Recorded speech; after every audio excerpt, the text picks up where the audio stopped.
नमस्कार दोस्तों। उम्मीद करता हूँ सभी अच्छे होंगे। एक बार फिर से आपके सामने हम हाजिर हैं प्रीवियस ईयर क्वेश्चन की एक सीरीज लेकर। 2 क्लासें हमने इससे पहले कंप्लीट की है।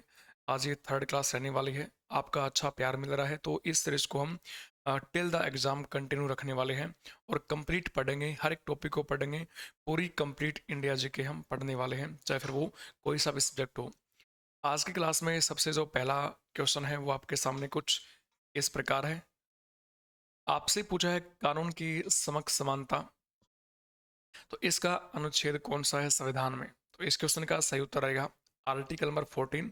देखो, बार बार से फंडामेंटल राइट्स, मौलिक अधिकार से क्वेश्चन रिपीट हो जा रहे हैं।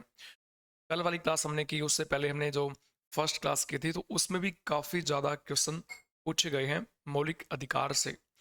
फंडामेंटल राइट्स संविधान के भाग नंबर 3 में है।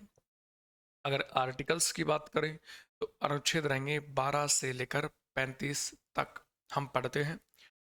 उसके अलावा मौलिक अधिकार से कैसे क्वेश्चन पूछेगा आपसे, हमने कहाँ से अपना रखे हैं? यूएसए के संविधान से अपना रखे हैं मौलिक अधिकार।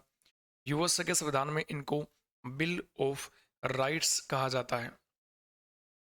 मौलिक अधिकारों का सबसे पहले विकास हुआ था ब्रिटेन देश में, और ब्रिटेन में मौलिक अधिकार वहाँ के लोगों को प्रदान किए गए राजा के द्वारा, तो उनको कहा गया था मैग्ना कार्टा या फिर महान परिचय पत्र। इस कारण से हमारे संविधान के भाग नंबर 3 को भी मैग्ना कार्टा कहा जाता है। 2 क्वेश्चन मैंने आपको बताए कि आर्टिकल नंबर 20 और 21 कभी सस्पेंड नहीं होते हैं। साथ में 5 आर्टिकल ऐसे हैं जो सिर्फ भारतीयों को मिलते हैं, यानी कि 5 मौलिक अधिकार ऐसे हैं जो सिर्फ भारतीयों को मिलते हैं। आर्टिकल नंबर 15, 16, 19, 29 और 30। नेचर में बात करें तो मौलिक अधिकार परिवर्तनीय होते हैं और साथ में वाद योग्य भी होते हैं, ये भी आपको याद करना है। साथ में हमने पढ़ा कि 1950 में 7 तरह के मौलिक अधिकार थे, लेकिन वर्तमान में 6 है। संपत्ति के अधिकारों को यहाँ से हटा दिया गया, माइनस कर दिया गया। और 6 में से वर्तमान में जो पहला मौलिक अधिकार है वो है समता या फिर समानता का अधिकार। समानता के अधिकार से संबंधित भारतीय संविधान में कुल 5 आर्टिकल्स हैं, यानी कि 14 से लेकर 18 तक हम पढ़ते हैं 5 अनुच्छेद। इन 14 कानून के समक्ष समानता और विधियों का समान संरक्षण पढ़ते हैं। 15 में सामाजिक समानता की बात है। 16 में सार्वजनिक या फिर लोक नियोजन में अवसर की समानता का बात है। 17 में छुआछूत के अंत की बात है और 18 में उपाधियों के अंत की बात है। संपत्ति के अनिवार्य अधिग्रहण से संबंधित अनुच्छेद को अब भारतीय संविधान से हटा दिया गया है। इस अनुच्छेद की संख्या क्या थी, ये आपसे पूछा है। थोड़ी देर पहले हमने बात की है कि जो संपत्ति का अधिकार है ये पहले मौलिक अधिकार था, लेकिन वर्तमान में इसको हटा दिया गया। ये पहले आर्टिकल नंबर 31 और आर्टिकल नंबर 19 क्लोज फर्स्ट सब क्लोज एफ में था। तो आपसे पूछा है कि अनुच्छेद की संख्या क्या थी, 31 थी, संपत्ति के अधिकार से संबंधित। वर्तमान में संपत्ति का अधिकार संविधान के भाग नंबर 12 में है। आर्टिकल की बात करें तो भाग नंबर 12 की आर्टिकल लास्ट यानी कि 300 ए में संपत्ति का अधिकार कानूनी और संवैधानिक अधिकार है, आपको याद करना है। भारतीय संविधान के किस अनुच्छेद में कहा गया है कि विधायिका के अवकाश के दौरान राज्यपाल को अध्यादेश जारी करने की शक्ति है? तो इसका आंसर रहेगा 213(2)(1)(3। अब एक्चुअली इसमें है क्या, इसमें आपको पढ़ना क्या है? एक तो आपको पढ़ना पड़ेगा आर्टिकल नंबर 123, दूसरा है आर्टिकल नंबर 213। 123 213 में कुछ सिमिलरिटी है, बस किया क्या है, 3 अपनी जगह है, बाकी 1 2 को अल्टा पलटे की है। अब 123 में जो हमारे देश के राष्ट्रपति होते हैं, प्रेसिडेंट होते हैं, उनके पास में अध्यादेश जारी करने की शक्ति होती है। वहीं पर 213 में राज्यों के राज्यपाल के पास में, गवर्नर के पास में अध्यादेश जारी करने की शक्ति होती है। जब सेशन नहीं चल रहा हो, सत्र नहीं चल रहा हो, चाहे वो राज्य विधानमंडल का हो चाहे वो संसद का हो, अगर संसद का सत्र नहीं चलेगा तो राष्ट्रपति आर्टिकल नंबर 123 का प्रयोग करते हुए कोई भी बिल लेके आ सकते हैं। और अगर विधानमंडल का नहीं चल रहा है कोई भी सेशन, तो फिर उस कंडीशन में राज्य का राज्यपाल आर्टिकल नंबर 213 के अकॉर्डिंग अध्यादेश जारी कर सकता है। तो ये आपको यहाँ से याद करना है। भारतीय संविधान का अनुच्छेद 26 किससे संबंधित है? धार्मिक मामलों के प्रबंधन की स्वतंत्रता। अगेन ये मौलिक अधिकार से ही संबंधित आर्टिकल है। आर्टिकल नंबर 25 से 28 हम पढ़ते हैं। तो 25 से 28 टोटली धार्मिक स्वतंत्रता की बात करता है। 25 में किसी भी धर्म का अंतःकरण करना हो, धर्म का प्रचार प्रसार करना हो, ये आज़ादी है। 26 में धार्मिक मामलों के प्रबंधन की आज़ादी, या धार्मिक मामलों में यदि कोई भी संस्था, कोई भी संगठन बनाना है तो बना सकते हैं। 27 में कर न देने की आज़ादी है। और 28 में धार्मिक शिक्षा पर प्रतिबंध या फिर कहाँ पर ये लागू की जा सकती है, इसकी बात कर रखी है। तो 25-28 अगेन इंपॉर्टेंट है। आर्टिकल 25 में है कि जो सिख कम्युनिटी होती है वो अपने पास में कृपाण रख सकती है, ये आर्टिकल 25 में आता है।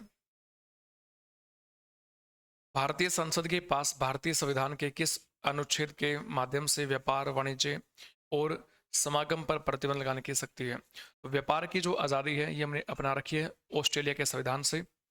और व्यापार की जो आज़ादी है और साथ में व्यापार के ऊपर प्रतिबंध भी लगा सकते हैं, तो ये शक्ति कहाँ पर है? आर्टिकल नंबर 302 के अंदर है। लेकिन कई बार आपसे एग्जाम के अंदर ये पूछता है कि व्यापार और वाणिज्य की स्वतंत्रता हमने किस देश से अपनाई है? ऑस्ट्रेलिया के संविधान से अपना रखी है। लेकिन कई बार व्यापार के ऊपर प्रतिबंध भी लगाया जा सकता है, ये बात लिखी है आर्टिकल नंबर 302 में। भारतीय संविधान के किस अनुच्छेद के तहत प्रधानमंत्री मंत्री परिषद का प्रमुख होता है? आर्टिकल नंबर 74 में बोला है क्या कि राष्ट्रपति को सलाह व सहायता देने के लिए एक मंत्री परिषद होगी और इस मंत्री परिषद का अध्यक्ष होगा भारत का प्रधानमंत्री।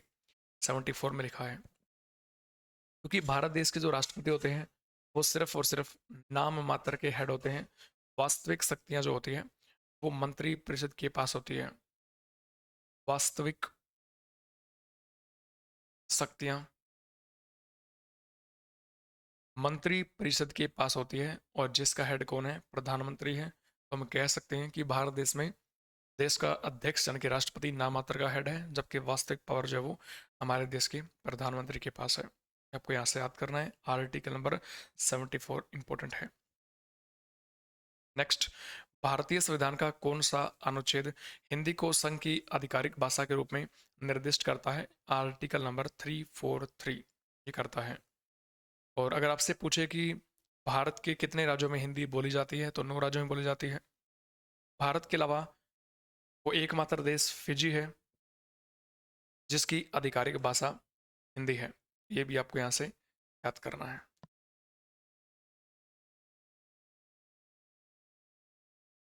भारतीय संविधान का कौन सा अनुच्छेद राज्यों की परिषद राज्यसभा की संरचना को निर्दिष्ट करता है? निर्दिष्ट करता है तो ये है आर्टिकल नंबर 80 में है राज्यसभा की संरचना। ये राज्यसभा के गठन की बात कर रखी है। संरचना की बात करें तो राज्यसभा के अंदर कुल जो मेंबर हैं उनकी संख्या 250 है। वर्तमान संख्या की बात करें राज्यसभा में, वर्तमान संख्या है 245। 245 में से अगर 233 मेंबर की बात करें तो ये राज्यों और यूटी से चुने जाते हैं।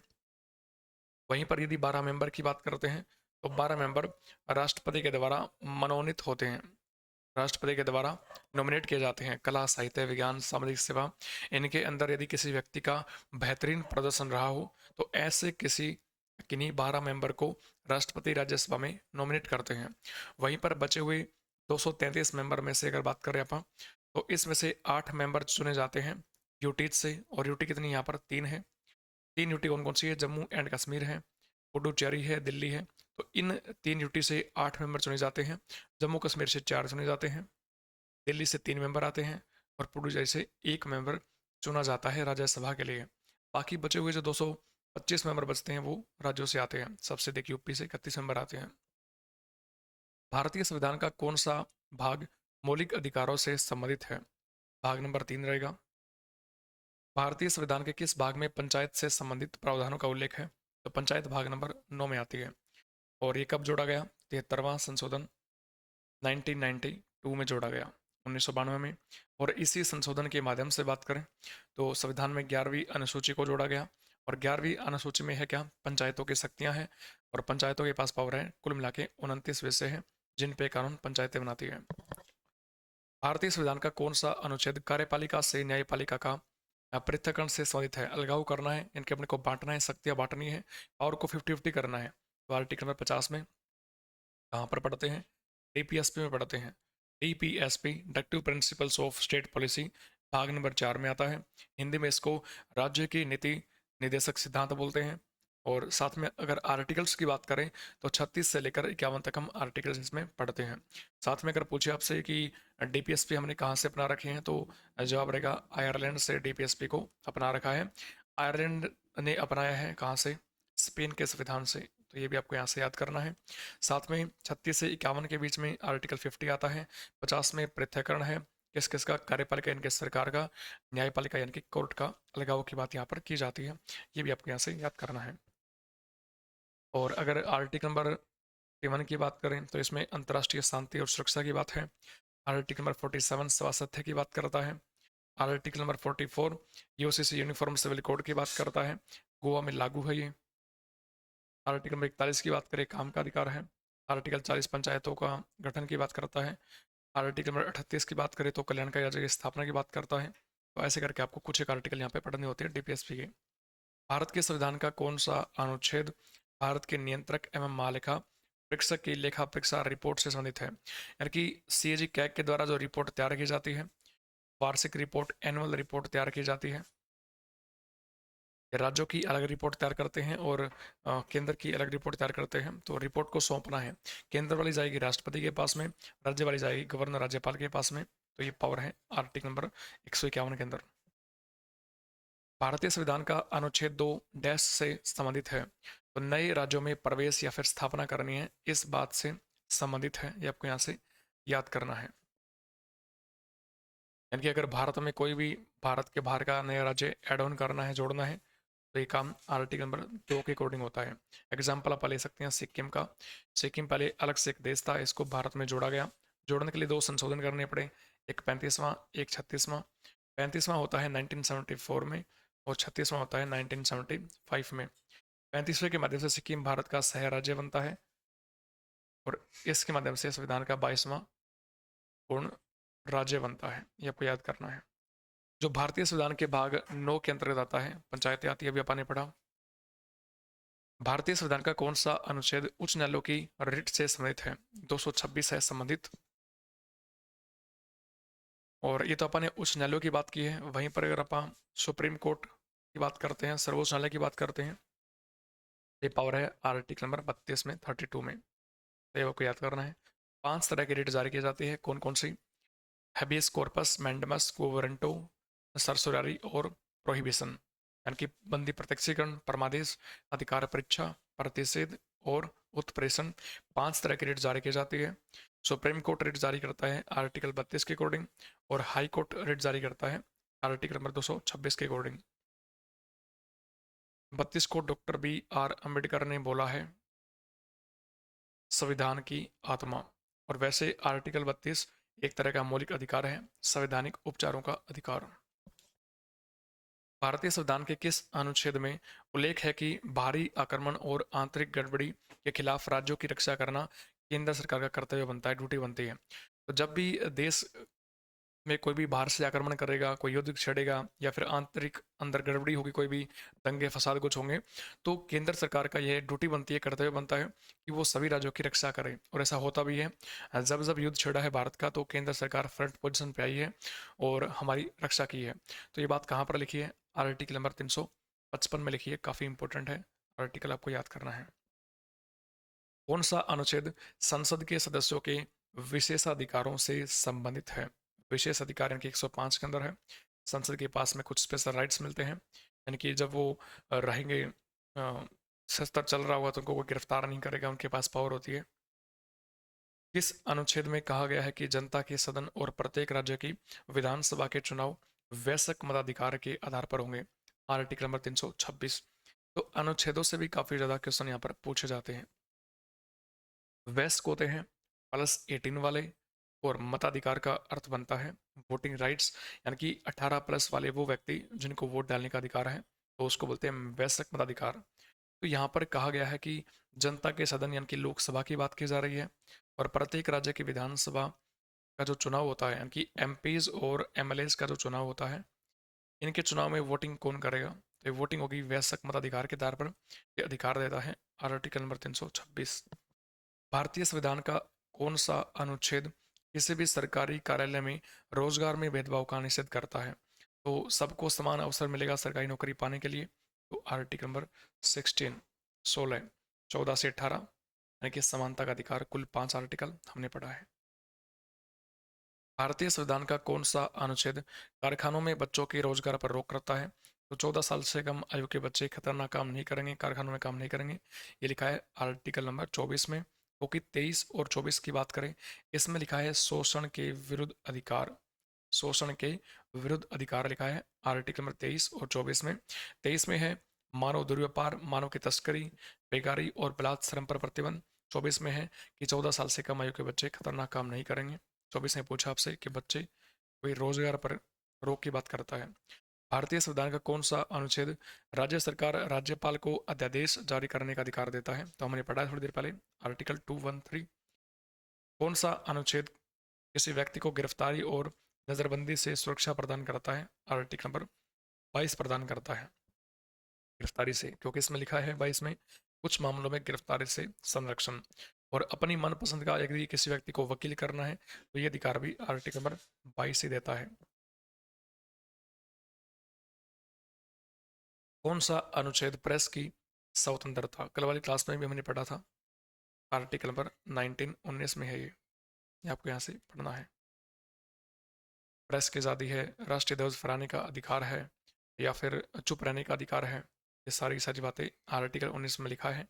आर्टिकल नंबर 19 को ही संविधान की रीढ़ की हड्डी कहा जाता है। इसमें 1950 में 7 तरह की स्वतंत्रताएं थी, वर्तमान में 6 है, क्योंकि संपत्ति के अधिकार को यहाँ से हटा दिया गया है। ये भी आपको याद करना है। बोलने की आज़ादी, अभिव्यक्ति की आज़ादी, देश में कहीं घूमने का अधिकार, देश में कहीं बसने का अधिकार, व्यापार करने का अधिकार, शांतिपूर्वक सम्मेलन करने का अधिकार, संस्था संगठन बनाने का अधिकार, ये सभी आर्टिकल नंबर 19 में आते हैं। कानून की समक्ष समानता आज का पहला क्वेश्चन था आर्टिकल नंबर 14 में। किस अनुच्छेद में निर्धारित प्रक्रिया के अनुसार भारतीय संविधान में संशोधन किया जा सकता है, बदलाव करने का अधिकार देता है? भाग नंबर 20 का आर्टिकल नंबर 368। और संविधान में संशोधन करता कौन है? संविधान में संशोधन संसद करती है, आपको याद करना है। वर्तमान तक बात करें तो संविधान में अब 106 संशोधन हो चुके हैं।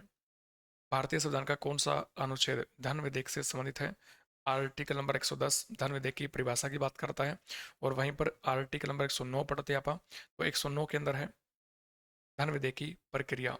प्रक्रिया का अर्थ क्या बनता है कि कैसे कैसे पास होगा। तो धन विधेयक सबसे पहले सर्वप्रथम राष्ट्रपति की सिफारिश पर लोकसभा में रखा जाएगा। लोकसभा में पास होने के बाद में जाएगा ये राज्यसभा में, और राज्यसभा के पास में मात्र 14 डेज, 14 दिन का टाइम मिलता है पास करने के लिए। अगर राज्यसभा धन विधेयक को 14 दिन में पास करती है तो ओके रिपोर्ट है, अदरवाइज ये बिल राज्यसभा से ऑटोमेटिकली पास मान लिया जाता है।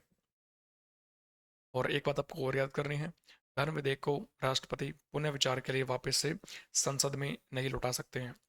भारतीय संविधान के किस अनुच्छेद में समान नागरिक संहिता का उल्लेख है? आर्टिकल नंबर 44 में मिलता है अपने को। 44 दोनों के दोनों 4 और 4 क्या है? समान है, तो समान नागरिक संहिता आपको पढ़ना है। यूसीसी की बात करता है, यानी कि सभी धर्मों के लिए एक जैसा कानून होगा। सरकार अभी इसको लेकर मुद्दे उठा रही है। और वर्तमान में बात करें तो एकमात्र राज्य गोवा है। गोवा में पुर्तगालियों के टाइम से ही यूसीसी लागू है। और जब 1962 में गोवा आज़ाद होता है पुर्तगालियों से, तब भी भारत में इस यूसीसी को अपनाया गया था। और गोवा की बात करें तो 1962 में गोवा पुर्तगालियों से आज़ाद हुआ। इसके लिए भारत की तरफ से एक ऑपरेशन चलाया गया था, जिस ऑपरेशन का नाम क्या था? ऑपरेशन विजय। और ऑपरेशन विजय का नाम आता है तो आपको एक बात याद और करनी है, जब 1999 में कारगिल का युद्ध हुआ, तो कारगिल के युद्ध में भी ऑपरेशन विजय ही चलाया गया था भारत की तरफ से। और कारगिल स्मृति दिवस हम प्रत्येक वर्ष 26 जुलाई को मनाया करते हैं। इसी साल 23 जुलाई को एग्जाम था चंडीगढ़ पुलिस का, तो उसमें क्वेश्चन पूछा गया था कि कारगिल स्मृति दिवस किस दिन मनाया जाता है? 26 जुलाई को मनाया जाता है। भारत के संघ लोक सेवा आयोग की स्थापना किस अनुच्छेद के तहत की गई है? 315 में आता है, यूपीएससी आपको याद करना है। भारतीय संविधान के अनुच्छेद 356 के बारे में है, तो क्या लिखा है इसमें? राज्य में राष्ट्रपति शासन लागू करना 356 में लिखा है। कल वाली क्लास में हमने इसको अच्छे से पढ़ा है, वहां पर जाके आप इसको देख सकते हैं। भारतीय संविधान के अनुच्छेद 343 के बारे में क्या है? तो इसमें आधिकारिक भाषा के रूप में हिंदी है, आपको याद करना है। विश्व हिंदी दिवस कब मनाते हैं भाई? विश्व हिंदी दिवस मनाया करते हैं हम 10 जनवरी को आपको यहाँ से याद करना है और आपको कमेंट करके मेरे को ये बताना है कि राष्ट्रीय हिंदी दिवस कब मनाते हैं। प्रधानमंत्री और भारतीय संघ के अन्य मंत्रियों को भारत के संविधान के डैश अनुच्छेद के तहत राष्ट्रपति के द्वारा नियुक्त किया जाता है। तो यहाँ पर आर्टिकल नंबर 75 में लिखा है कि प्रधानमंत्री की नियुक्ति राष्ट्रपति करेंगे और अन्य मंत्रियों की नियुक्ति प्रधानमंत्री की सिफारिश पर राष्ट्रपति ही करेंगे। ये बात लिखी है 75 में। 74 में लिखा है कि राष्ट्रपति को सलाह व सहायता देने के लिए एक मंत्री परिषद होगी जिसका हेड कौन होगा? प्रधानमंत्री होगा। भारतीय प्रशासनिक सेवा और भारतीय पुलिस सेवा को संसद के द्वारा बनाई गई सेवाएं माना जाता है। तो अनुच्छेद 312 में प्रावधान कर रखा है कि जो IPS है, IAS है और IFOS है, तो ये सिविल सेवाएं होती हैं। इनको बनाने का अधिकार सबसे पहले राज्यसभा के पास में है। राज्यसभा ही बिल पास करती है, उसके बाद में बिल पास होता है दोनों हाउसेज से। 312 में आज का लास्ट अनुच्छेद है, भारत के संविधान का कौन सा अनुच्छेद राष्ट्रपति के चुनाव के तरीके से संबंधित है? 55। और तरीका क्या है? अनुपातिक प्रतिनिधित्व प्रणाली के अनुसार एकल संक्रमणीय मत पत्र के द्वारा गुप्त मतदान होगा। तो आज का ये था लास्ट आर्टिकल। मिलते हैं नेक्स्ट सेशन में, तब तक के लिए सभी को जय हिंद, सभी को Ram Ram. Thank you very much.